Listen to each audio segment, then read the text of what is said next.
Medical science में हो रही दिन ब दिन तरक्की से अब मेजर सर्जरी की जगह आधुनिक तकनीकों से मरीजों को बहुत ही आसान सर्जरी से स्वास्थ्य लाभ मिलने लगा है।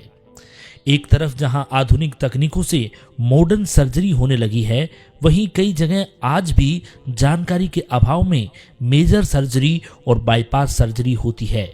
लेकिन बीकानेर में अब सभी तरह की आधुनिक तकनीकों का इस्तेमाल होने लगा है। ऐसा ही एक केस हाल ही में सादुलगंज में पॉलिटेक्निक कॉलेज के सामने स्थित आयुष्मान हार्ट केयर सेंटर में देखने को मिला, जहां कार्डियोलॉजिस्ट डॉक्टर BL स्वामी ने बाईपास सर्जरी की जगह आधुनिक स्टिंग को चुना और कामयाब रहे। आइए जानते हैं पूरी रिपोर्ट क्या है। गुड इवनिंग, मैं doctor BL Swami, cardiologist, Ayushman heart care centre Bikaner. आज हम एक केस के बारे में बताने जा रहे हैं फिर से कि आज के ज़माने में जब सारी दुनिया और मेडिकल साइंस भी जब बिना चीर-फाड़ के और मिनिमल इन्वेसिव तरीके से जब प्रोसीजर की तरफ जा रही है, फिर भी अभी भी कुछ लोग बाईपास या मेजर सर्जरीज को प्रेफरेंस देते हैं। इसके में सत्यता क्या है? सभी लोग मेरे से, सभी दोस्तों ने भी बार बार पूछा कि सर ये बाईपास कब कराना चाहिए और स्टेंट कब डलाना चाहिए। तो आज हम इस मिथ को इस वीडियो के द्वारा दूर करना चाहते हैं। तो एग्जाम्पल के तौर पे मैं आपको एक अभी का रिसेंट का एक केस, जो कि यहीं बीकानेर शहर का रहने वाला है, उसके तीनों नस ब्लॉक थी उसको, और साथ में उसको शुगर था। तो लोगों ने कहा कि इसमें बाईपास सर्जरी आपको करानी पड़ेगी। और कुछ लोग यूजुअली नॉन मेडिकल फील्ड से जुड़े हुए लोग भी थे, उन्होंने भी कहा कि बाईपास ज्यादा अच्छी तकनीक है। तो ये क्या मार्केट में और बहुत सारी, क्योंकि 2000 के आसपास तक बाईपास ही एक बेटर ऑप्शन था, पर धीरे धीरे आप समय के साथ तकनीक चेंज होती गई, स्टंट भी नई नई जनरेशन के आने लग गए, उनकी ड्रग्स भी चेंज होने लग गई। इससे क्या है कि आज की तारीख में हम ये डिसाइड करना है कि कौन सा केस बाईपास के लिए जाएगा, कौन सा केस स्टंटिंग के लिए जाएगा। तो इसके लिए एक सिंटैक्स स्कोरिंग यूज करते हैं। अगर सिंटैक्स स्कोरिंग 33 से ज्यादा है तो बाईपास बेटर होती है, और अगर 33 से कम है तो आपका स्टंटिंग बेटर है। तो इसमें 33 से ज्यादा स्कोर वाले केस अब ज्यादा नहीं होते हैं। ज्यादा से ज्यादा 10% केसेज ऐसे हो सकते हैं जिनका कि बाईपास के लिए भेज सकते हो आप, मैक्सिमम 10%।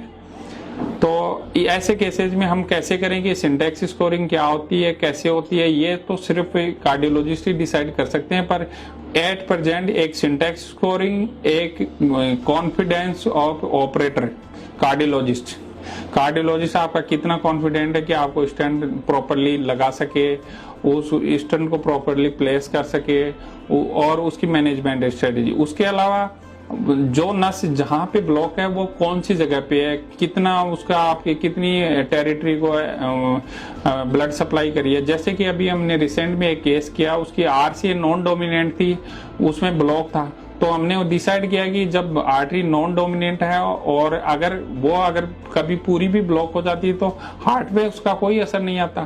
साथ में उसकी अन्य दो नसों में एक नस 50 से 60% ब्लॉक थी, जिसे मेडिकल मैनेजमेंट पे आप रख सकते हो, और बची हुई एक नस है उसको हमने एक स्टेंट डाल के कर दिया। तो ऐसे में इस तकनीक से, इस तरीके से, और उसका सिंटैक्स स्कोरिंग भी करी तो हमारे पास सिर्फ 22 ही पाया गया। जबकि मरीज के साथ वाले मरीज के कई रिश्तेदार कह रहे थे कि आप बाईपास कराइए, बाईपास ज्यादा बेहतर ऑप्शन है। फिर हम मरीज ने इधर उधर से भी सलाह ली, तो फाइनली हम एक निष्कर्ष पे पहुंचे कि ऐसे मरीज को सिर्फ एक ही स्टेंट से करेंगे हम।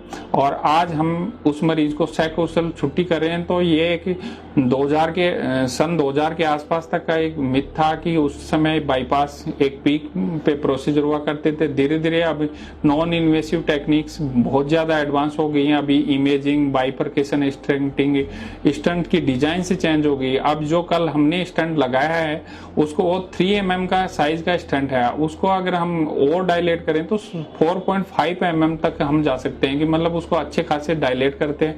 डायलेट करने पे इस वक्त स्टंट फ्रैक्चर नहीं होते, बहुत सारी चीजें हैं जिससे, और स्टंट एंडोथेलियालाइज बहुत जल्दी हो जाते हैं। एक समय में 2-2 साल तक खून पतला करने की दवाई खाते थे, फिर समय आया 1 साल तक। अभी तो ज्यादातर स्टंट्स में ये बोल रहे हैं कि आप है ना 1 महीने या 2 महीने तक भी अगर ड्यूअल एंटीप्लेटलेट खाएं, उसके बाद में सिंगल एंटीप्लेटलेट पे चले जाएं तो बहुत ज्यादा कोई मुश्किलात नहीं आते हैं। तो ये समय की डिमांड है, और जैसे जैसे तकनीक्स बढ़ती जा रही हैं, धीरे धीरे बाईपास एक विलुप्त सा ऑपरेशन होता हुआ जा रहा है। पर अभी बीकानेर संभाग में लोगों में इस तरह का मिथ और भ्रम है कि बाईपास अभी भी एक बेटर ऑप्शन है। इसलिए हर आदमी, डेस्पाइट कार्डियोलॉजिस्ट उनको कहते हैं कि आप स्टंट डला लो, तो उनको सबको ये मिथ है कि स्टंट में एक स्प्रिंग होती है, वो कोई सक्सेस नहीं होती। पर मेरा ये ओपिनियन है कि स्टंट्स 95% से ज्यादा सक्सेस रेट है। और अभी रिसेंट के नोबल और कई और भी ट्रायल्स हैं जिनमें तो लेफ्ट मैन, जो जिसको बाईपास का क्लियर कट इंडिकेशन माना जाता था, लेफ्ट मैन को भी आप स्टंटिंग से कर सकते हो और 95% सक्सेस रहता है। अब इसी के कंपेरिजन में वीनस ग्राफ्ट अगर बाईपास के हम कंपेरिजन करते हैं तो उनकी 70% तक ब्लॉकेज रीस्टेनोसिस रेट है 5 ईयर पे।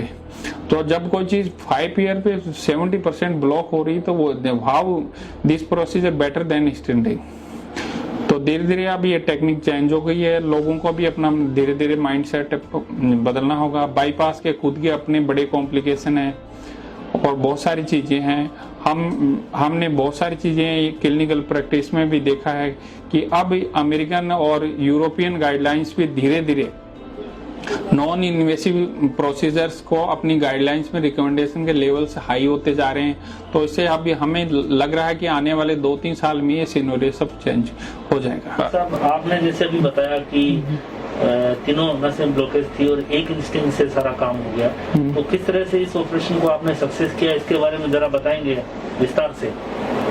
हम आपको ये बताना चाहते हैं कि इस केस में मेजर एक ही नस ब्लॉक है और जिसमें भी मेजर ब्लॉक ये एलएडी D1 के बाइफर्केशन पे है। यही सबसे ज्यादा क्रिटिकल ब्लॉक है, जो मरीज के लिए कभी भी कोई दिक्कत होगी तो यही ब्लॉक एक घातक जानलेवा होने की संभावना रहेगी। बाकी किसी ब्लॉक से उसका ना किसी हार्ट का कोई पार्ट डैमेज होगा, ना ही उसको कोई बड़ा नुकसान होने वाला है।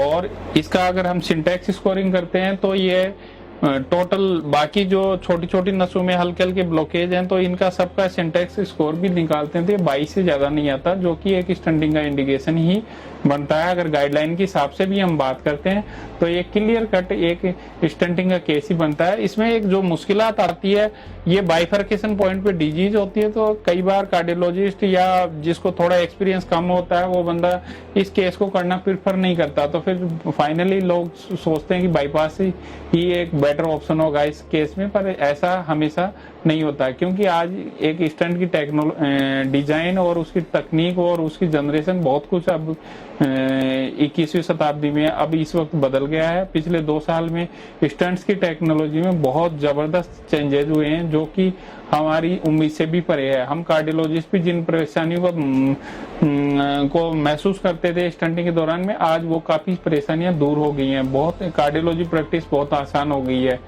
जैसे कि आज हम बीकानेर जैसे छोटे शहर में भी इतने आराम से केस करते हैं, कोई मुसीबत नहीं आती, क्योंकि अब ये जो टेक्नोलॉजी का कमाल है सारा। तो इस केस को देखिए हमने कैसे किया। हमें सबसे इम्पोर्टेंट है कि इधर ये साइड ब्रांच को भी बचाना है इस पेशेंट की, और इसमें स्टंट भी डालना है। ये एक थोड़ा मुश्किल भरा कार्य होता है, पर हमने देखिए ये एक स्टंट डाला इसके अंदर। उसके बाद में आपको इसके फाइनल रिजल्ट मैं आपको दिखाता हूं कि देखिए कि स्टंट डालने के बाद में इस नस का पूरा ब्लॉकेज खुल गया है, साथ ही साइड ब्रांच भी अच्छे से चल रही है। इस पेशेंट को इस वक्त कुछ भी प्रॉब्लम नहीं है, जो छाती में दर्द था वो उसमें बहुत आराम आ गया है और अब ये पेशेंट एकदम सैकुशल है, इसको किसी भी तरह की कोई मुसीबत नहीं है। नहीं इस अदरवाइज अगर इसको हम स्टंटिंग नहीं करते तो एक बड़े बाईपास ऑपरेशन में ये कन्वर्ट हो सकता था, जिसके भी रिजल्ट इससे कभी भी इस केस में कभी बेहतर नहीं हो सकते, क्योंकि सिंटैक्स स्कोर इसका अभी भी 22 से कम ही है।